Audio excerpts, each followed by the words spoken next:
Imagínese una guerra tan mal planificada que Australia finalmente pierde frente a los emus. Los generales aprueban bazucas nucleares, portaaviones de hielo y tormentas de fuego impulsadas por murciélagos. No se trataba de chistes en una pizarra, eran proyectos reales financiados. Algunos casi envenenaron el planeta, otros simplemente hicieron estallar a sus propias tripulaciones. Verás tractores convertidos en tanques y submarinos que se hunden al impactar. Tenemos aviones cohetes suicidas, misiles guiados por palomas y megatanques de fantasía de 1000 toneladas. Cada idea pasó por reuniones, firmas y uniformes muy serios. Entonces, ¿cómo fue que todo esto consiguió luz verde? Quédense conmigo, porque el genio militar está a punto de verse muy diferente. La Gran Guerra del Emu. Soldados australianos perdiendo ante las aves. Los veteranos australianos regresaron a casa después de la Primera Guerra Mundial y pronto perdieron a manos de los emus. On the 19th of May, los agricultores de Australia Occidental pidieron ayuda a Canberra para luchar contra los rebaños que destruían sus cultivos. El gobierno envió al mayor G.P.W. Meredith con ametralladoras, Lewis y municiones del ejército. En el papel parecía sencillo: salir, encontrar emus y abatirlos. En cambio, los pájaros se dispersaron en pequeños grupos y corrieron más rápido que los camiones. Los artilleros rebotaban sobre campos accidentados, disparando balas que en su mayoría impactaban en matorrales vacíos. En un momento dado, dispararon miles de rondas y solo contaron unos pocos cadáveres. Los periódicos se burlaron del ejército por retirarse, mientras los emus todavía pisoteaban el trigo. Al final, la operación se abandonó discretamente, y los agricultores volvieron a utilizar cercas. Bombas de murciélago. El plan de Estados Unidos para convertir a los murciélagos en bombas incendiarias. Una sola prueba de armas quemó accidentalmente parte de una base aérea de Nuevo México. Ese desastre fue provocado por el Proyecto Rayos X, el programa estadounidense de fabricación de bombas con forma de murciélago en tiempos de guerra. El dentista Lytle Adams propuso colocar pequeñas cargas incendiarias en los murciélagos mexicanos de cola de ratón. Los investigadores planearon dejar caer murciélagos hibernando sobre ciudades japonesas al amanecer. Los murciélagos, liberados desde contenedores especiales, se dispersaban por los áticos y los aleros. Los temporizadores de sus cargas de napal encenderían entonces cientos de incendios ocultos en los tejados. Durante los juicios en Carlsbad, murciélagos armados escaparon e incendiaron edificios simulados inesperadamente. La Armada asumió el control brevemente, pero las prioridades cambiaron una vez que llegó la bomba atómica. Los archivos de las bombas de murciélago fueron archivados, dejando atrás estructuras de prueba carbonizadas y rumores. Misiles guiados por palomas que utilizan aves entrenadas para dirigir ojivas explosivas. En un laboratorio de Estados Unidos, las palomas una vez volaron una bomba mejor que los dispositivos electrónicos. El psicólogo B.F. Skinner construyó un cono de nariz de misil con 3 pequeñas cabinas para palomas. Cada pájaro miraba fijamente una imagen proyectada de un barco enemigo que se encontraba debajo. Cada vez que el barco se desviaba del centro, las palomas picoteaban la pantalla para corregir el rumbo. Sus picotazos movían sensores internos que controlaban las superficies de control de la bomba. Skinner demostró que las palomas podían rastrear un objetivo a través de temblores y ruidos fuertes. Picotearon miles de veces sin entrar en pánico, dirigiéndose tranquilamente hacia la silueta del barco. A los altos mandos militares les encantaron las películas de prueba, pero luego se resistieron a confiar en los pájaros en lugar de en los circuitos. El proyecto Pigeon murió a medida que la guía por radar mejoraba, a pesar de que nunca falló en las pruebas. Proyecto Habakkuk. Portaaviones de hielo construido a partir de acerrín congelado. Amén al audio shoppers. Rielda became Gurat Hime. los planificadores británicos discutieron seriamente la posibilidad de construir un portaaviones gigante hecho de hielo. Durante la Segunda Guerra Mundial, los convoyes aliados necesitaban desesperadamente cobertura aérea en el Atlántico Medio contra los submarinos. Geoffrey Pike propuso piquete, una mezcla de pulpa de madera y agua congelada. Las pruebas realizadas en Canadá demostraron que el piquete era resistente, se derretía lentamente y era resistente a las balas en condiciones de frío. Los ingenieros diseñaron un portaaviones del tamaño de un iceberg para cazas, equipado con tuberías de refrigeración. Un pequeño prototipo estuvo literalmente flotando en un remoto lago canadiense durante meses. Pero de todos modos, el barco completo requería enormes recursos de acero, refrigerante y mantenimiento. Cuando entraron en servicio los portaaviones de escolta regulares, una montaña de hielo de repente pareció menos atractiva. La bolsa de pruebas canadiense se desvaneció silenciosamente, llevándose consigo el proyecto Habakkuk.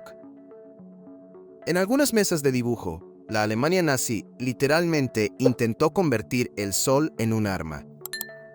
Los ingenieros fantasearon con un espejo cóncavo gigante que orbitara la Tierra como una luna artificial.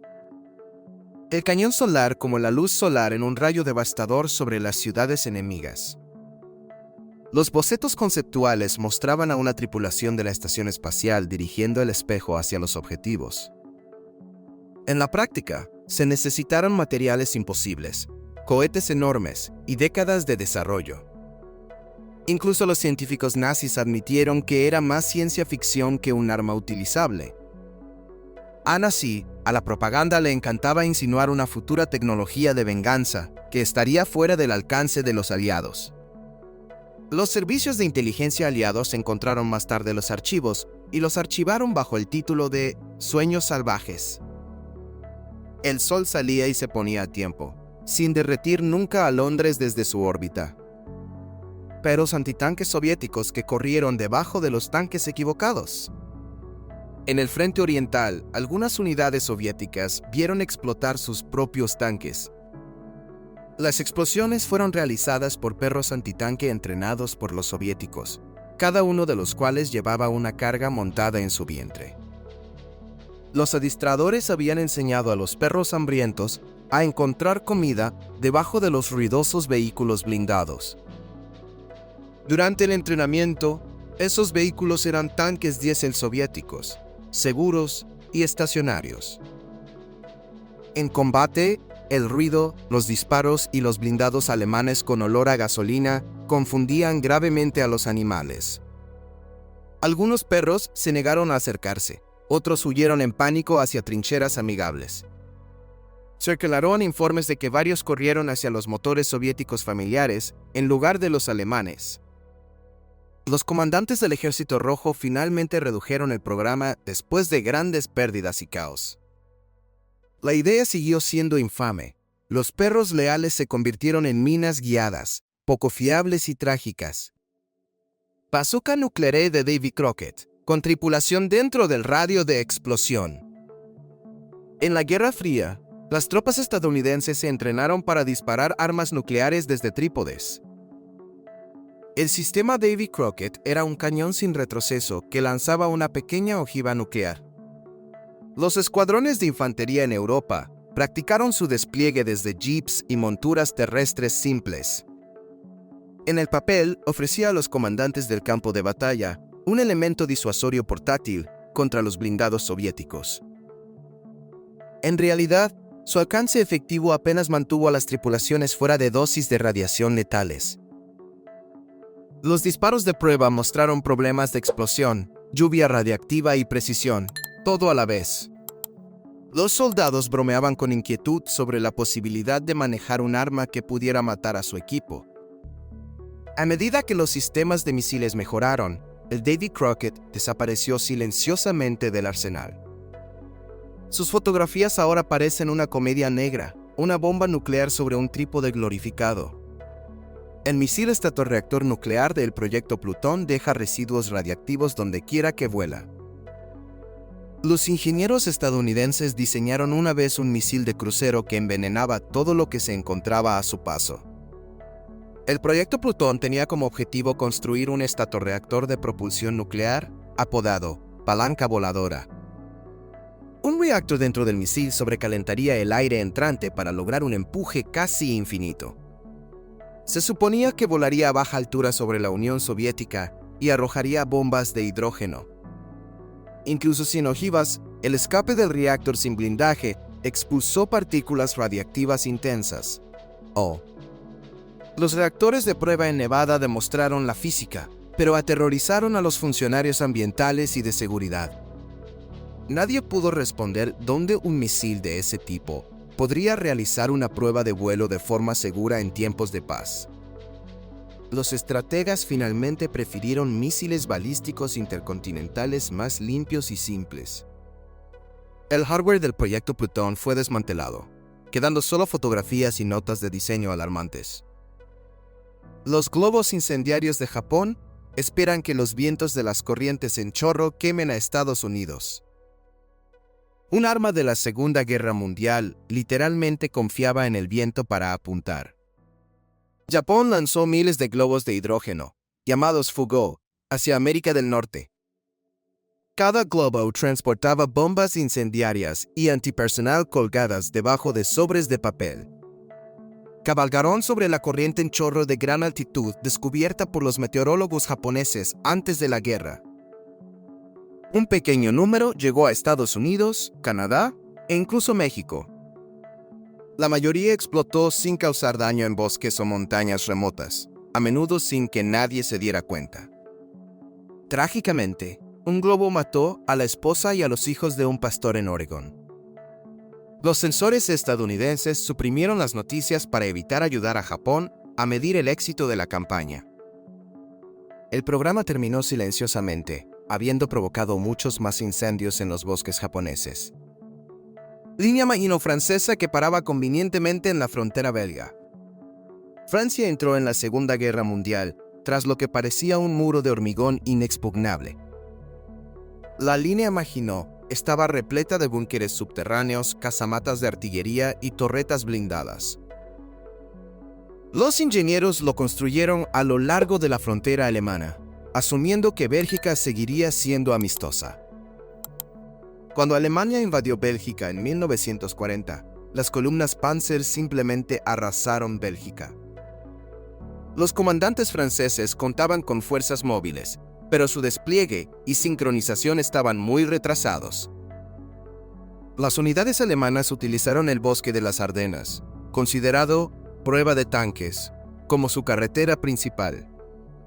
Mientras los fuertes Maginot combatían en escaramuzas locales, las puntas de lanza alemanas rodeaban a los ejércitos franceses en otros lugares. Algunos fuertes se rindieron solo después de que la propia Francia fue efectivamente derrotada. La línea se convirtió en un símbolo de una ingeniería brillante combinada con una planificación catastróficamente estrecha.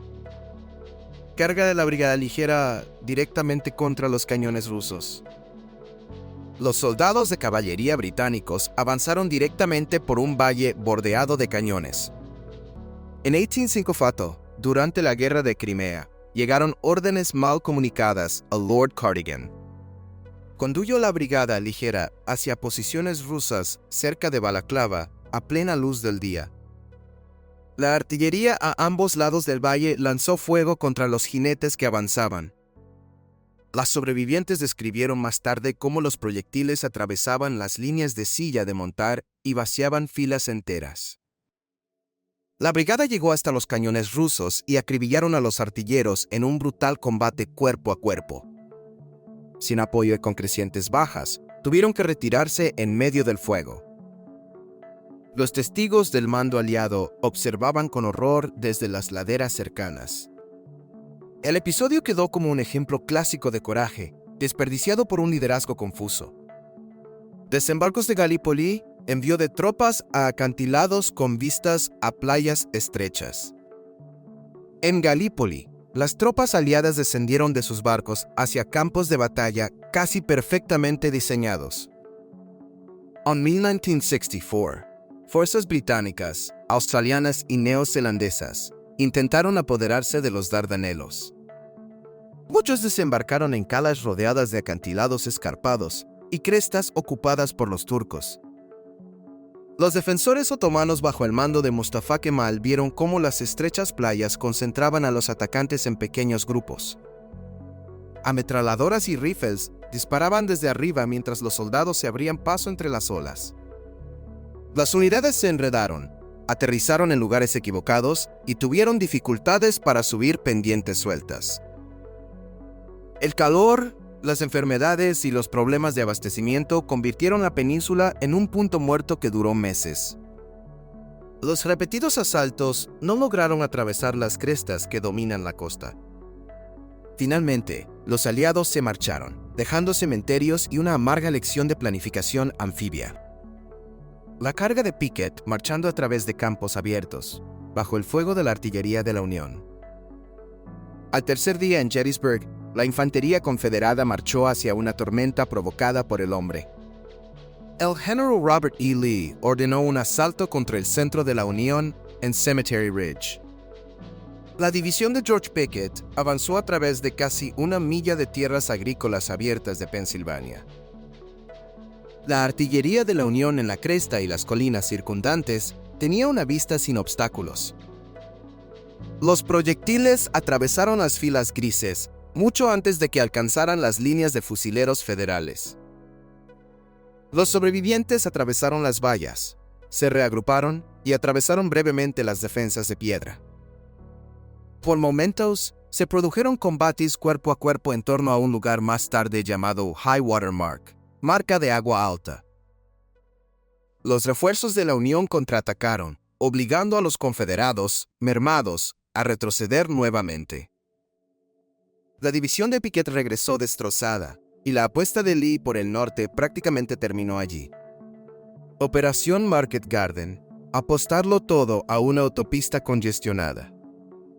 En 1944, los planificadores aliados intentaron poner fin a la guerra con un solo golpe audaz. La Operación Market Garden combinó lanzamientos aéreos con un estrecho avance blindado a través de Holanda. Paracaidistas de Gran Bretaña, Estados Unidos y Polonia tomaron puentes claves sobre los ríos holandeses. Mientras tanto, el Ichi-cuerpo británico tuvo que avanzar a toda velocidad por una única autopista elevada. La resistencia alemana se reagrupó más rápido de lo esperado, especialmente alrededor del crucial puente de Arnhem. Los paracaidistas británicos bajo el mando de John Frost mantuvieron parte del tramo de Arnhem durante días. Los tanques y camiones que circulaban más abajo se vieron retrasados, por emboscadas, atascos de tráfico y alcantarillas voladas. Cuando las fuerzas terrestres se acercaron a Arnhem, la bolsa aerotransportada se estaba derrumbando. La operación se quedó corta y su apodo permanente fue Ladies Terry Cheese. Gozaba muchísimo. Operación León Marino planea invadir Gran Bretaña sin superioridad naval. Alemania elaboró decidiendo explorar su presencia, el mismo sentido persil en mundo de las batallas juntando de palacio. La Operación León Marino requería barcazas y remolcadores para transportar tropas desde la Francia ocupada. Muchas de aquellas embarcaciones eran simples barcazas fluviales, apenas aptas para navegar en aguas turbulentas. Los destructores y cruceros de la Marina Real Británica todavía superaban ampliamente a las fuerzas de superficie alemanas. El plan suponía que la Luftwaffe aplastaría primero a la Real Fuerza Aérea. En cambio, la batalla de Gran Bretaña terminó con los cazas británicos todavía disputando los cielos. Sin control aéreo, los lentos convoyes que cruzaban el canal parecían objetivos perfectos. Los almirantes alemanes dudaron silenciosamente de la operación desde el momento en que vieron los números. Sea Lion nunca se lanzó y existió principalmente como un escalofriante ¿qué hubiera pasado si? En el papel. Hitler declara la guerra a Estados Unidos después del ataque de Japón a Pearl Harbor. 4 días después de Pearl Harbor, Adolf Hitler le dio a Franklin Roosevelt una enorme ventaja. Según el pacto tripartito, Alemania no estaba realmente obligada a atacar a Estados Unidos. Sin embargo, en diciembre de 1941, Hitler se presentó ante el Reichstag y declaró la guerra de todos modos. Supuso que Estados Unidos se centraría en Japón y lucharía por rearmarse para Europa. ¡Oh!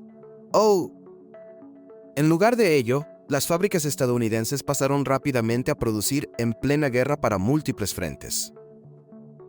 Las tropas y suministros estadounidenses comenzaron a fluir hacia Gran Bretaña, el norte de África y más tarde, Francia. Los submarinos alemanes explotaron brevemente el transporte marítimo, pero las tácticas de escolta aliadas mejoraron rápidamente. Al optar por el conflicto abierto, Hitler unió a la opinión pública estadounidense contra su régimen. Esa declaración impulsiva ayudó a convertir una guerra regional europea en una catástrofe global.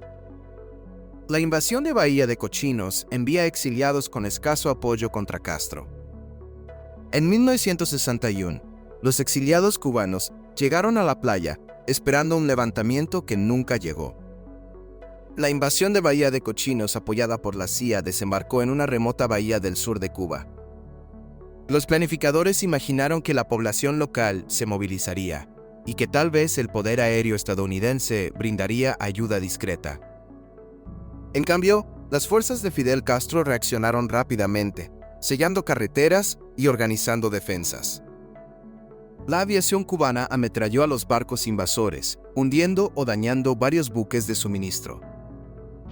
Las radios, las municiones y el combustible de los exiliados se fueron agotando a medida que la cabeza de playa se reducía. Las promesas de cobertura aérea estadounidense se vieron reducidas bajo presión política en Washington. En cuestión de días, muchos combatientes anticastristas se rindieron o intentaron escapar a los pantanos. El fiasco fortaleció la posición de Castro y acercó a Cuba a la Unión Soviética. Telegrama Zimmerman pidiendo a México atacar a Estados Unidos por las tierras perdidas. Un telegrama codificado ayudó a empujar a Estados Unidos a la Primera Guerra Mundial. En 1917, el ministro de Asuntos Exteriores alemán, Arthur Zimmermann, envió un mensaje secreto a México.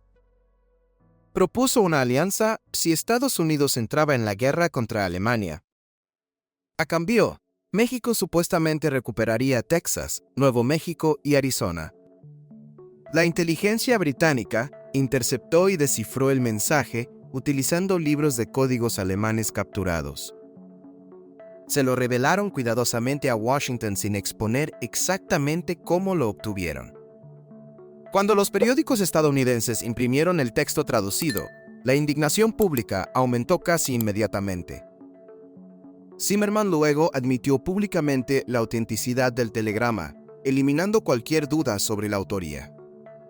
Poco después, el Congreso votó a favor de la guerra y Alemania ganó otro enemigo poderoso. Bob Semple convierte un tractor agrícola en un tanque blindado. Nueva Zelanda una vez intentó construir un tanque con hierro corrugado y tractores.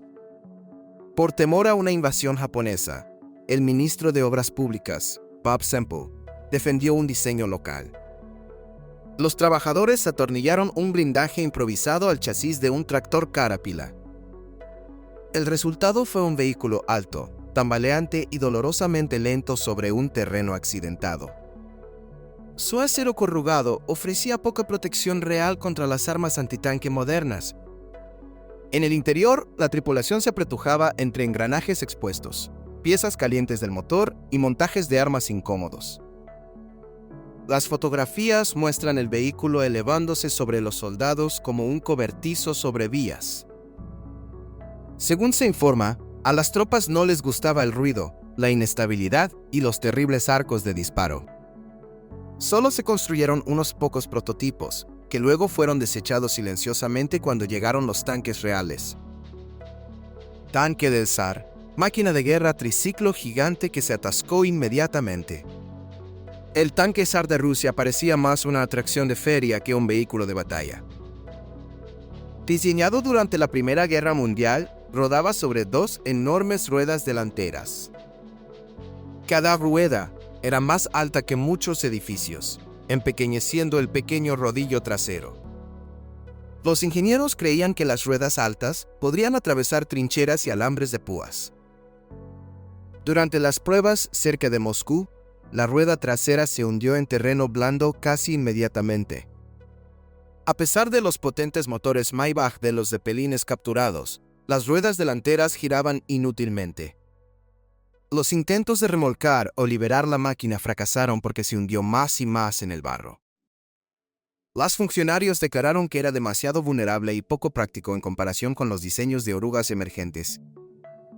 El casco abandonado se oxidó en un campo durante años, antes de ser finalmente desguazado. El submarino confederado Hunley se hundió por la explosión de su torpedo. El AGL Hunley hizo historia al hundir un buque de guerra enemigo y a sí mismo. En 1864, el submarino confederado atacó al USS Housatonic en las afueras del puerto de Charleston. El Hunley llevaba un torpedo de mástil, una carga explosiva montada en un poste largo. Los tripulantes hicieron girar el submarino a mano hacia el balandro de la Unión al amparo de la oscuridad. Embistieron el mástil contra el casco del Housatonic y detonaron el explosivo bajo el agua. El barco de la Unión se hundió rápidamente, marcando el primer ataque submarino exitoso en la historia del combate.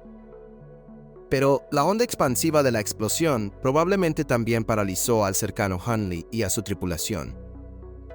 El submarino desapareció, dejando solo rumores hasta que los buzos lo encontraron más de un siglo después.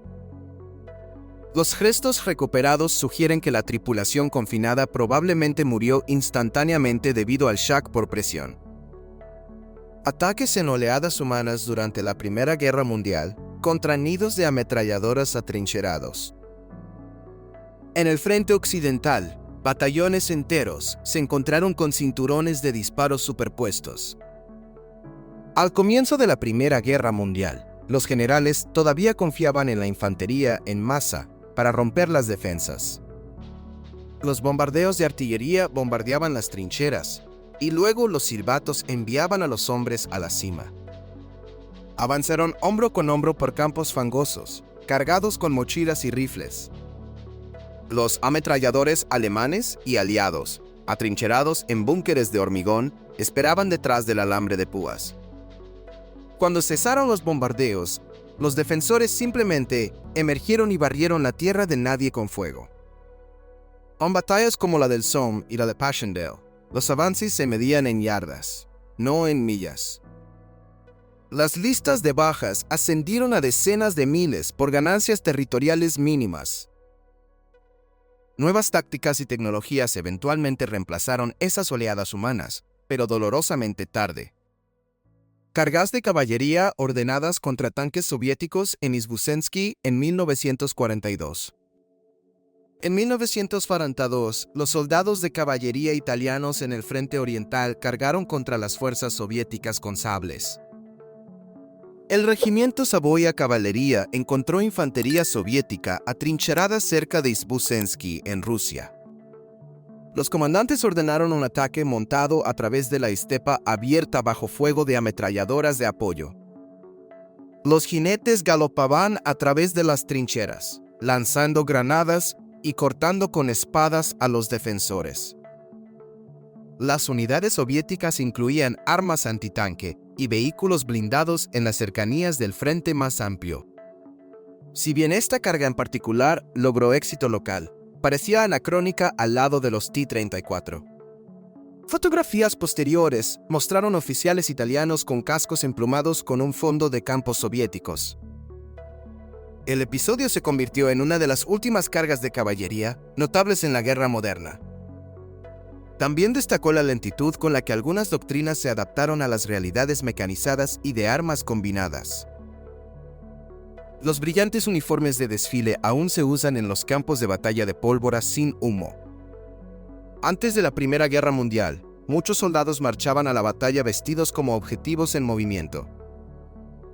La infantería francesa era famosa por llevar abrigos azules y pantalones de un rojo brillante llamados pantalones rojos. Esos colores tenían sentido en anteriores batallas con pólvora negra, llenas de humo a la deriva. Los comandantes alguna vez necesitaron uniformes llamativos para poder distinguir sus unidades, a través de las nubes y la confusión. A principios del siglo XX, la pólvora sin humo y las ametralladoras lo cambiaron todo. En 1914, las tropas francesas avanzaron con esos colores de desfile contra el gris de campaña alemán. Los tiradores y ametralladores alemanes podían distinguirlos fácilmente en campo abierto.